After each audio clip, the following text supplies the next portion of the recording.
and Kwanzaa. And so let's pick up where we left off the last time, Dr. AAl-Hadid, and to take the next 8 or 9 minutes to simply inform our audience of some of the things that we're talking about here.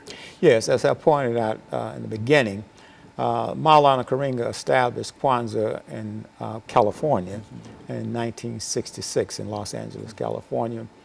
And in Nashville, the Kwanzaa movement really got started around 1984, 1985 with people like Kwame Leo Lillard, myself, and also people like Maria Estes Hall, and just a number of people, Baba Musa, Mustafa Abdul Alim, and many of us came together, you know, to form the Kwanzaa movement. And so we have been having Kwanzaa since 1985 consistently. And one of the beautiful things about Kwanzaa this year, Kwanzaa 2015, is that every single night of Kwanzaa, we had a program. And each program averaged, in terms of attendance, averaged at least 150 people. Oh, good. The first one we had out at Nashville School of the Arts, we had about 300 people there as our opening. And so over the 7 nights of Kwanzaa celebration, I would say that we had at least about 1,500 people in attendance. We have a website. It's called Kwanzaa Nashville, for those people who want to learn more about Kwanzaa and where activities are taking place. As a matter of fact, we're going to have a follow-up from Kwanzaa on the 25th of this month at Watkins Park, and at which time we're going to talk about Dr. Martin Luther King. The title is Dr. Martin Luther King's Dream, the Unfinished Business, which would be racism, war, and poverty. And these are things that Dr. King talked about in terms of the triple evil. So the thing that we agreed on inside of Kwanzaa Nashville is that we're going to have a year-round Kwanzaa. We'll come together for the 7 official days of Kwanzaa, which will be December 26th through January 1st. But at the same time, each month, we will have at least one activity to build on one of those principles. Say, for example, the first principle is emoji, which is unity. And that would be technically on December the 26th. But then when we come into the new year, January, we'll say that the whole month of January will be Emoji Month, and also February would be Kujichagulia Month. And so we'll talk about unity and we talk about self-determination. So we want to build here in Nashville. We want to introduce African Americans and others who might be interested to the value system that undergirds the celebration of Kwanzaa, with a view in mind of trying to bring our people together across their differences of religion. You have a lot of religions in our community, differences of education, differences of income levels, differences of neighborhoods, and just to bring them together so that we can support each other.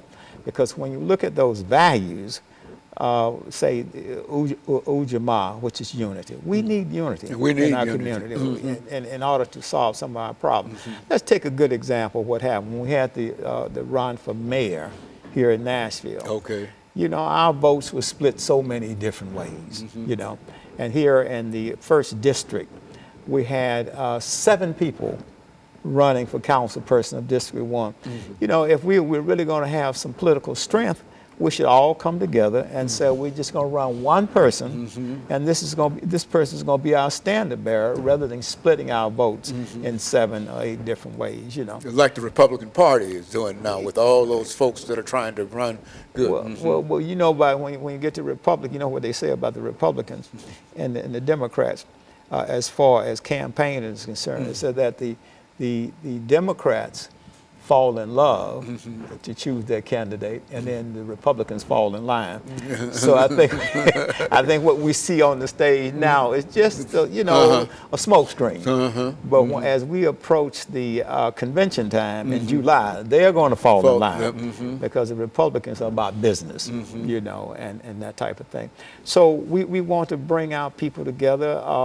Let's take a principle which is Ujamaa, cooperative economics.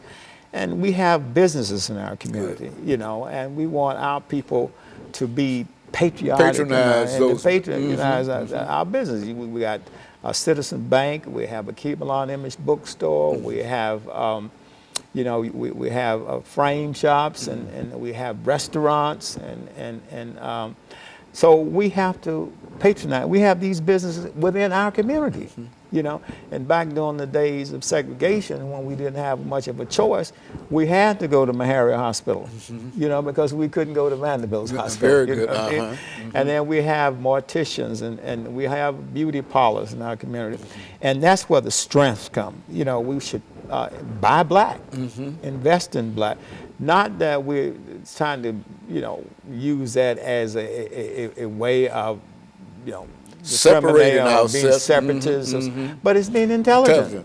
You know, it's doing what most ethnic groups do. All of them do it. You know, they support each other, so that's why you don't see them out protesting and marching, because as far as their economic power is concerned, they have sense enough to pool their money and unify around establishing their business and their economic activities. So these are some of the things that we're trying to do. Each month we agree that we're going to have activities and support things. We need to support projects like the annual African Street Festival. You know, you get 25, 30,000 people coming out for that weekend of the As a matter of fact, you were among those that started the African Street Fair. Well, I would give more credit to Brother Kwame Leo Lillard. Now, I have assisted him at various points, but he has Kwame and his family and a number of his associates were the ones that started that movement around 1984, 85, and then they have persisted. I think this year was the 30th anniversary of the African Street Festival, and they have also been very instrumental in supporting the Kwanzaa movement too. So the organization is called the African American Cultural Alliance. Here again, the emphasis is on culture and trying to be strong, you know, in that regard. So I think that Kwanzaa is a holiday that more of our people need to study and understand.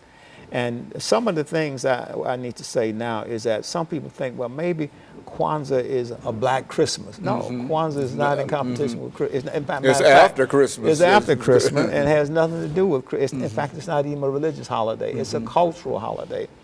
And then I remember one time, you know, because we pour libations, people say, well, are you trying to return to the ancient African fertility gods and back to idolatry and paganism? No, this is not that. I think what people need to understand about the African concept of family and community is that the Africans believe in a concept of the living, the dead, and the unborn.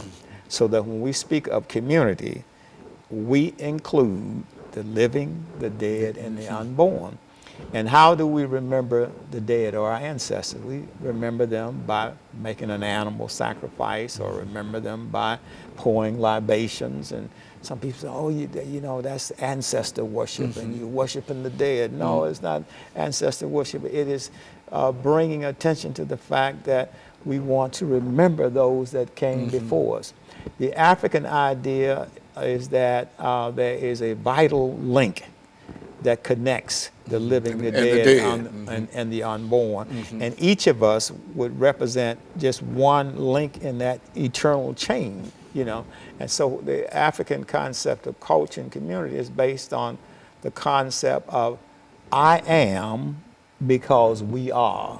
You know, the survival of the tribe and the survival of the family and the clan is more important than the individual, you know. Okay, Dr. Al-Hadid, what we're going to do, we're going to have to take our break here and end the show for today.